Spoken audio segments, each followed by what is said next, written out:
our visitors. The same way that you would be worshiping this morning at your church, please feel free to worship in that same manner.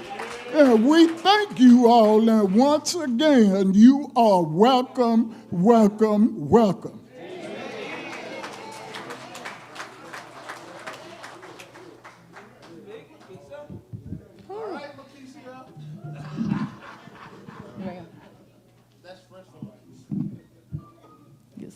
First lady, we got a running joke. I'll tell you about it in a minute. All right. Whew. First, giving honor to God, to my pastor, my first lady, to the ministers on the roster, to our guest speaker, Pastor Fleming, to St. John College Heights, to Olivet, to friends, family, and enemies, if any be present. That's what my old pastor used to say. All right. So First Lady told me the other day we were talking about the program, and she stopped in the middle of the conversation. She said, you don't have to be all formal. Do it like you talking to me in a conversation. And that's our type of relationship. So excuse me if my tribute is a little half hood, half holy. But that's how First Lady accepts me. And so I'm talking to my First Lady, all right?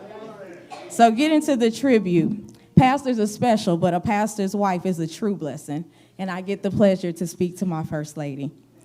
A few years ago on Pastor's Anniversary, I don't know if you remember this, but during your remarks, you spoke life into Pastor Harvey by saying, I see you. So today I'm going to use your own words against you and speak into you and say, we see you. I've grown up in church long enough to know that the First Lady lives in a fishbowl, meaning that everybody is always looking at you. Everybody's like, oh, what she got on today? I wonder what she thinks about that. But nobody carries the weight that you carry. And you deserve all the flowers while you can smell them. So First Lady, when I say we see you, I'm not talking about the clothes and the outer appearance. I'm talking about your Proverbs 31 spirit, your grace, your grit, and your heart. Even when you sit quietly on the second row, and I know you're on the first row today, but even when you sit quietly on the second row on the outer seat, because that's First Lady's spot, just in case you need to step out for a beat, we see you. When pastor gets a little long-winded or off topic and your eyebrows raise up and that mask come down, we see you. We see you when you help the young mothers and sometimes even the seasoned ones, caring for kids when their parents have to handle ministry duties, because you were Rhea's first caretaker when the church came out of COVID. And yes, we saw you then. We see you when you push the young adults to embrace their gifts, use their gifts, while still honoring the past and pushing toward the future. Because to be honest, most of us would not think about teaching VBS during the summer if you didn't push us christenings, housewarmings, hospital runs, and even a birthday party for a 5-year-old on a random Tuesday night.